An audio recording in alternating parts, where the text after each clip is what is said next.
Startup জগৎটাকে মাঝে মাঝে একটা বিশাল সমাধি ক্ষেত্রের মতো মনে হয়, যেখানে অসংখ্য দারুণ সব আইডিয়া কবর দেওয়া আছে। হ্যাঁ, ঠিকই বলেছেন।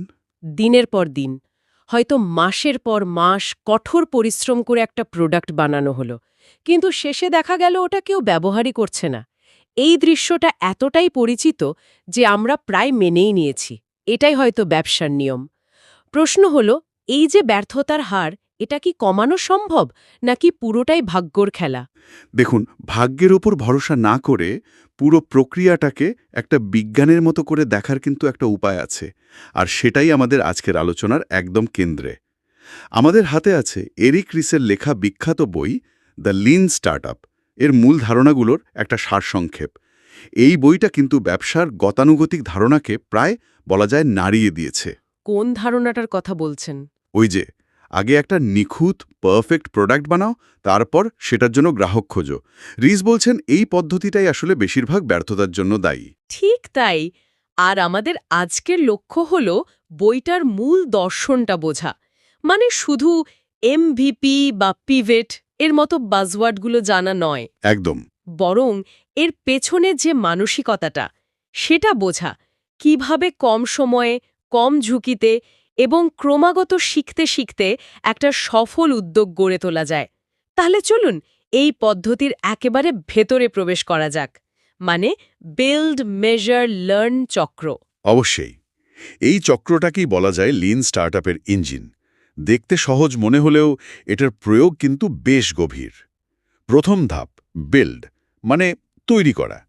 কিন্তু গতানুগতিক ধারণার মতো এখানে মাসেও বা বছর ধরে একটা সম্পূর্ণ পণ্য তৈরি কথা বলা হচ্ছে না। বরং এখানে তৈরি করতে বলা হচ্ছে একটা মিনিমাম ভায়াবল প্রোডাক্ট, বা সংক্ষেপে এমভিপি। এমভিপি, হ্যাঁ, এই শব্দটা তো আমরা প্রায় সবাই শুনেছি।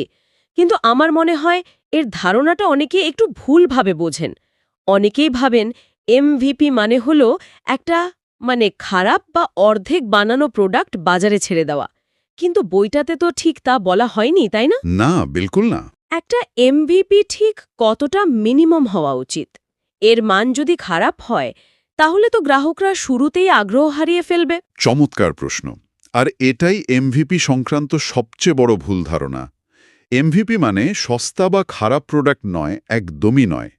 এর মূল উদ্দেশ্য পণ্য বিক্রি করা নয়, বরং ন্যূনতম পরিশ্রমে আপনার মূল ব্যবসায়িক অনুমান বা হাইপোথেসিসকে পরীক্ষা করা। ড্রপবক্সের উদাহরণটা এখানে দারুণভাবে খাটে। আচ্ছা। তাদের মূল আইডিয়া ছিল মানুষের ফাইল বিভিন্ন ডিভাইসের মধ্যে সিঙ্ক্রোনাইজ করা। এখন এই প্রযুক্তি বানানোটা কিন্তু খুব জটিল আর সময় সাপেক্ষ ছিল। তাই তারা কোনো প্রোডাক্ট না বানিয়ে শুধু 3 মিনিটের একটা ভিডিও বানিয়েছিল। শুধু একটা ভিডিও? সেটাই ছিল তাদের এমভিপি। হ্যাঁ। সেই ভিডিওতে তারা দেখিয়েছিল যে এই প্রযুক্তিটা কিভাবে কাজ করবে আর মানুষের জীবন কতটা সহজ করে দেবে। আর ভিডিওটার শেষে সাইন আপ করার একটা লিঙ্ক ছিল। জানেন, রাতারাতি ৭৫,০০০ মানুষ সেই লিঙ্কে সাইন আপ করে। বাহ! এই ভিডিওটাই ছিল তাদের এমভিপি, কারণ এটা তাদের সবচেয়ে বড় অনুমানটাকে প্রমাণ বা ভ্যালিডেট করেছিল যে মানুষ সত্যি এই ধরনের একটা সমাধানের জন্য অপেক্ষা করছে। তার মানে তারা এক লাইন কোড না লিখেও তাদের আইডিয়ার বাজার চাহিদা প্রমাণ করে ফেলেছিল। একদম। সুতরাং এমভিপি হতে পারে একটা ভিডিও, একটা ল্যান্ডিং পেজ, বা শুধুমাত্র একটা ফিচার যা আপনার মূল অনুমানটা পরীক্ষা করার জন্য যথেষ্ট। তার মানে আসল পণ্যটা হলো শিক্ষা, আর এমভিপি হচ্ছে সেই শিক্ষা অর্জনের একটা মাধ্যম। আচ্ছা, এমভিপি তো তৈরি হলো, এরপর চক্রের দ্বিতীয় ধাপ মেজার, মানে পরিমাপ করা। ড্রপবক্স তাদের সাইন আপ সংখ্যা দিয়ে এটা পরিমাপ করেছিল, কিন্তু সব ক্ষেত্রে তো এত সহজ হয় না। ঠিক কি পরিমাপ করতে হবে সেটা কিভাবে বোঝা যাবে? এখানেই চলে আসে লিন স্টার্টআপের আরেকটা খুব গুরুত্বপূর্ণ ধারণা, ইনোভেশন অ্যাকাউন্টিং। গতানুগতিক যে অ্যাকাউন্টিং, তা দিয়ে একটা নতুন উদ্যোগের অগ্রগতি মাপা প্রায় অসম্ভব। তাই নতুন কোম্পানিগুলো প্রায়ই কিছু লোক দেখানো সংখ্যা বা ভ্যানিটি মেট্রিক্সের পেছনে ছোটে। Vanity metrics? যেমন আমাদের অ্যাপটা 10 লক্ষ বার ডাউনলোড হয়েছে, বা আমাদের ফেসবুক পেজে 50,000 লাইক আছে। এই ভ্যানিটি ম্যাট্রিক্সের ফাঁদটা কিন্তু খুব বিপজ্জনক, কারণ এই সংখ্যাগুলো দেখতে খুব ভালো লাগে আর একটা একটা মিথ্যা আত্মবিশ্বাস তৈরি করে। ঠিক। মনে হয় যেন ব্যবসা দারুণ চলছে, যদিও আসলে হয়তো ভেতরের অবস্থা একদমই ফাঁপা। ঠিক তাই। 10 লক্ষ ডাউনলোড হলো, কিন্তু যদি 9,90,000 ব্যবহারকারী প্রথম দিনে অ্যাপটা ডিলিট করে দেয়, তাহলে সেই ডাউনলোডে তো কোনো অর্থ নেই। এরিক রিস বলছেন, এই ধরনের মেট্রিক্সের বদলে অ্যাকশনেবল মেট্রিক্স বা কার্যকরী পরিমাপকের দিকে নজর দিতে হবে। কার্যকরী পরিমাপক। হ্যাঁ, এগুলো হলো সেই সব সংখ্যা যা সরাসরি গ্রাহকদের আচরণের সাথে জড়িত, আর যা থেকে ব্যবসার উন্নতি বা অবনতির আসল চিত্রটা বোঝা যায়। যেমন, কতজন ব্যবহারকারী রেজিস্ট্রেশন করার পর প্রতি সপ্তাহে অন্তত একবার ফিরে আসছে, বা ধরুন বিনামূল্যে ব্যবহারকারীদের মধ্যে কত শতাংশ টাকা দিয়ে প্রিমিয়াম সেবা কিনছে। এই সংখ্যাগুলোই আপনার ব্যবসার আসল স্বাস্থ্য নির্দেশ করে। অর্থাৎ কতজন মানুষ দোকানে উকি দিল সেটা গুরুত্বপূর্ণ নয়, ঠিক। কতজন ফিরে এসে কিছু কিনল এবং অন্যদেরও দোকানে আসতে বলল, সেটাই আসল কথা। বেশ, তাহলে আমরা বিল্ড করলাম, কার্যকরী মেট্রিক্স দিয়ে মেজার করলাম, এরপর চক্রের সবচেয়ে গুরুত্বপূর্ণ অংশ লার্ন, মানে শেখা। এই শেখার প্রক্রিয়াটা কেমন? এই শেখার ধাপটাই হল সত্যের মুহূর্ত। এই ধাপে সংগ্রহ করা ডেটা বিশ্লেষণ করে কঠিন সিদ্ধান্ত নিতে হয়। আমরা যা ভেবেছিলাম, গ্রাহকরা কি সেভাবেই আচরণ করছে, নাকি ডেটা সম্পূর্ণ ভিন্ন কোনো গল্প বলছে। এই শিক্ষাকেই এরিক রিস বলছেন ভ্যালিডেটেড লার্নিং বা প্রমাণিত শিক্ষা। Validated learning. হ্যাঁ, এটা নিছক মতামত বা অনুমানের উপর ভিত্তি করে শেখা নয়, এটা বাস্তব তথ্য প্রমাণের উপর দাঁড়িয়ে থাকা শিক্ষা। ভ্যালিডেটেড লার্নিংয়ের এই ধারণাটা আমার কাছে খুব শক্তিশালী মনে হয়, কারণ উদ্যোক্তারা প্রায়ই নিজেদের আইডিয়ার প্রেমে পড়ে যান। হ্যাঁ, এটা হয়। তারা ডেটাকে নিজেদের মতো করে ব্যাখ্যা করতে চান। এই যে একটা পক্ষপাতিত্ব বা বায়েস, এটা থেকে বেরিয়ে সত্যিটাকে মেনে নেওয়ার উপায় কি? উপায় হল প্রত্যেকটা পদক্ষেপকে একটা বৈজ্ঞানিক পরীক্ষার মতো করে দেখা। ব্যবসা শুরু করার আগে আপনার কাছে যা থাকে তা হল একগুচ্ছ অনুমান। যেমন, আমার ধারণা ছাত্রছাত্রীরা নোট শেয়ার করার জন্য একটা অ্যাপ ব্যবহারের টাকা দেবে। আচ্ছা। ভ্যালিডেটেড লার্নিং বলবে, এই অনুমানের উপর ভিত্তি করে মাসের পর মাস ধরে অ্যাপ না বানিয়ে একটা ছোট্ট পরীক্ষা চালান। হয়তো আপনি শুধু একটা ওয়েব পেজ বানাতে পারেন যেখানে অ্যাপটির বর্ণনা থাকবে আর একটা প্রি অর্ডার বাটন থাকবে। যদি যথেষ্ট সংখ্যক ছাত্রছাত্রী তাদের ইমেল দিয়ে বা এমনকি $1 দিয়েও প্রি অর্ডার করে, তবেই আপনার শিক্ষাটা ভ্যালিডেটেড হলো। আর যদি কেউ আগ্রহ না দেখায়, তাহলে আপনি অনেক কম সময়ে আর খরচে বুঝতে পারলেন যে আপনার অনুমানটা ভুল ছিল। তার মানে প্রতিটি পদক্ষেপের উদ্দেশ্য হল আমাদের অনুমানগুলোকে হয় প্রমাণ করা, না হয় ভুল প্রমাণ করা।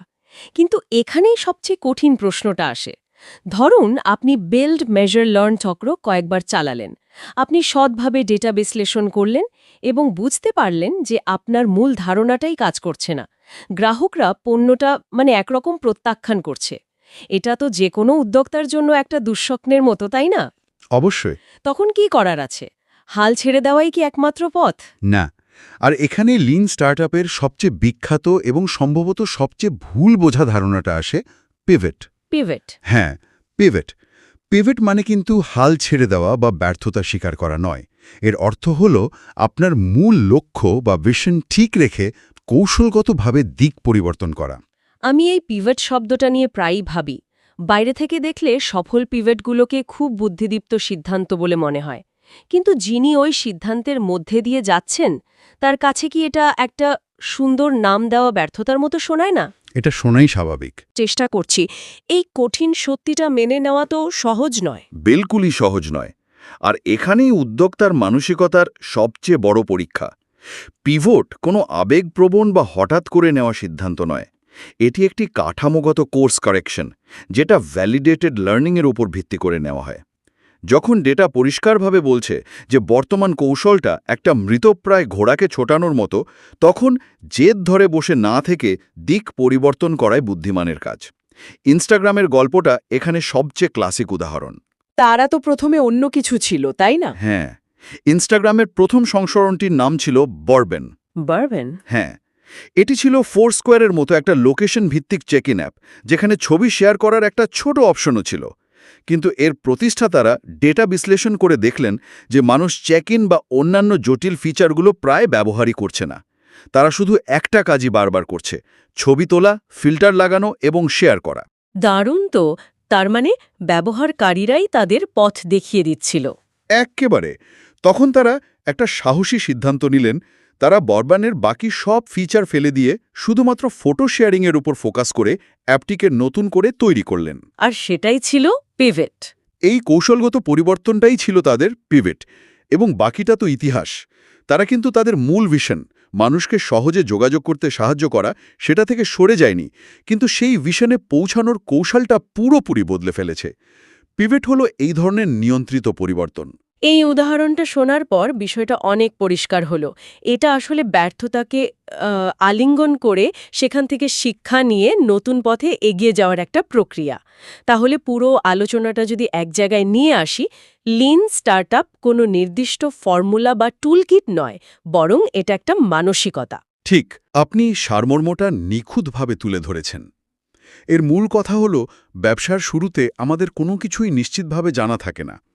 তাই একটা বিশাল বিজনেস প্ল্যান বানিয়ে সেটাকে অন্ধভাবে অনুসরণ করার চেয়ে ছোট ছোট ধাপে এগিয়ে যাওয়া, প্রতিটি ধাপ থেকে শেখা এবং সেই শিক্ষার ভিত্তিতে পরবর্তী পদক্ষেপ ঠিক করা অনেক বেশি কার্যকর।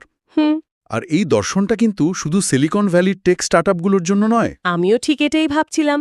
এই পদ্ধতি তো যে কোনো জায়গায় প্রয়োগ করা সম্ভব।